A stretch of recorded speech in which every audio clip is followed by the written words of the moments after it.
मुझे बड़ी हैरानगी हुई कि कामरान खान के कल शो में एक साहब पूछ रहे हैं कि जी वो जीएडीसी के पैसे कहाँ गए।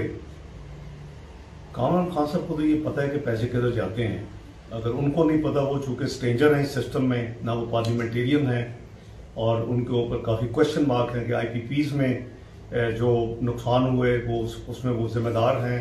रिसेंटली फर्नेस ऑयल के ऊपर जो बिजली पैदा की गई 121 अरब का नुकसान हो, वो इंसान वो जिम्मेदार है उसमें।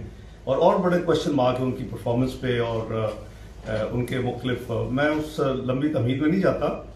कोई पाकिस्तान में कोई आमदनी या कोई लोन वो कहीं नहीं जाता, चाहे वो टैक्स हो, कोई लेवी हो, जीएडीसी हो या कोई और किस्म की गवर्नमेंट का सेस हो, वो सीधा पाकिस्तान की आवाम का अकाउंट जो स्टेट बैंक ऑफ पाकिस्तान में है, जिसको एफसीएफ कहते हैं, federal consolidated fund account number 1, वो उसमें जाता है। और इसी तरह कोई भी पेमेंट हो, अखराजात हो या डिफेंस के हों या गवर्नमेंट के हों या डेवलपमेंट के हों या फिर कोई लोन की अदायगी हो, वो भी वहीं से जाती है। ये एक सिस्टम है जो कि पाकिस्तान में एक कंट्रोल अकाउंट जिसे कहते हैं।